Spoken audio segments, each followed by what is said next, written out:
Seoul in the early 2000s was a city of sharp contrasts.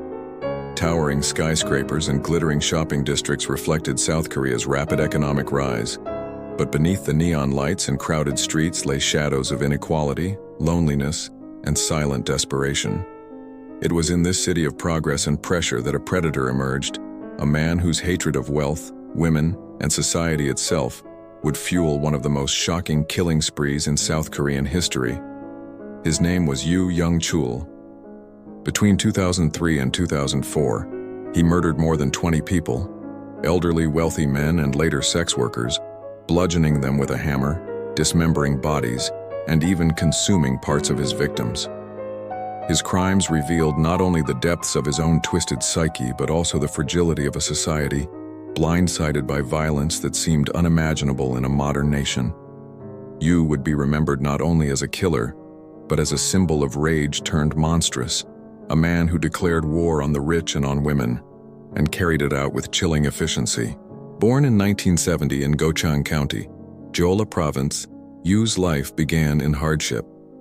His family was poor, and from a young age, he carried resentment toward the world around him. Teachers described him as quiet but angry, a boy prone to cruelty. His early years were marked by instability, petty theft, and violence. He dropped out of school and drifted into petty crime. By his 20s, Yoo had accumulated a record of burglary, assault, and forgery. Prison became a revolving door for him. But prison did not reform Yoo. It hardened him. Behind bars, he developed a burning hatred for society, particularly for the wealthy, whom he blamed for his misery, and for women, whom he saw as deceitful and corrupt. When he was released in the early 2000s, he carried not only anger, but a plan to turn his hatred into blood. In September 2003, Yoo began his campaign of terror. His first targets were the elderly wealthy in Seoul's affluent districts. Posing as a repairman or a government worker, he gained access to their homes. Once inside, he struck with a hammer, bludgeoning his victims to death with brutal precision. He killed entire households, moving silently from room to room. The crimes shocked investigators. There were no signs of forced entry, no robbery, only bodies left broken and bloody.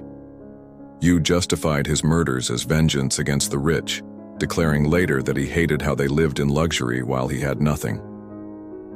For months he continued his spree, killing at least 9 people from Seoul's wealthy neighborhoods. But then his pattern shifted. As police began increasing security in affluent areas, Yoo redirected his fury. In early 2004, he began targeting sex workers. He claimed later that he despised women, believing them unfaithful and corrupt. He lured them to his small apartment in Seoul by posing as a customer. Once inside, he killed them, often with his hammer, dismembered their bodies, and disposed of the remains in mountains, fields, or buried them beneath construction sites. Some reports suggest he even boiled and consumed parts of his victims' flesh, though Yoo alternated between confession and denial of cannibalism, leaving the truth uncertain but horrifying. The fear that gripped Seoul was palpable. Newspapers carried stories of missing women, families grieved silently, and rumors spread through the city of a maniac on the loose. Police at first struggled to connect the murders of the wealthy with the disappearances of sex workers. The victims seemed too different, one group affluent, the other marginalized. But in Yoo's mind, they were united as symbols of the society he hated, and so he continued, killing without remorse. By mid-2004, Yoo had murdered at least 20 people. He claimed his number was closer to 26, though the true count remains uncertain. His downfall, however, came not from meticulous police work, but from a small mistake. In July 2004, Yoo attempted to lure another sex worker, but she escaped and reported him. Police traced him to his apartment where they found evidence of his crimes: bloodstains, tools, and personal belongings of victims. Yoo was arrested, and the facade of the quiet repairman crumbled to reveal the monster beneath. In custody, Yoo confessed with chilling calm. He described his methods in detail, how he chose victims, how he killed, how he disposed of bodies. He spoke of his hatred for the wealthy, his disgust for women, his belief that his murders were justified. Investigators, hardened by years of crime, were nonetheless shaken by his words. He showed no remorse, only pride in his efficiency. He told police, "Women should not be sluts, and the rich should know their place." He claimed that if he had not been caught, he would have killed 100 more. The trial of Yoo Young-chul captivated South Korea. The public, accustomed to stories of political corruption and organized crime, was unprepared for the revelation of a serial killer whose crimes rivaled the worst in the world.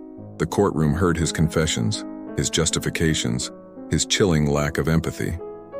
Families of victims wept as they listened to the details of their loved ones' final moments.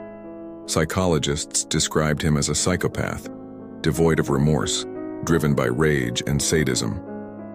In December 2004, Yoo was sentenced to death.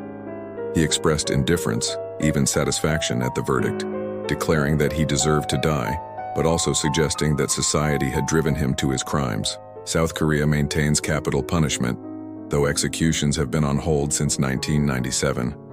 As of today, Yoo remains on death row, his life suspended between justice and the slow passage of time. The case of Yoo Young-chul left deep scars on South Korea. For the wealthy, it shattered the illusion of safety in their walled homes. For women, especially sex workers, it was a reminder of their vulnerability and the indifference society often shows toward their safety. For the public, it was a confrontation with evil that seemed incomprehensible in a modern, orderly nation. The media branded him a monster, but Yoo himself resisted that label. He saw himself as an avenger, a man delivering punishment. But beneath his words lay only the truth of a killer who sought control through blood. What makes the story of Yoo even more chilling is the ordinariness of his appearance. He was not a wild-eyed madman. He looked like any other man on the street, unremarkable, blending into the crowds of Seoul. His neighbors saw nothing unusual.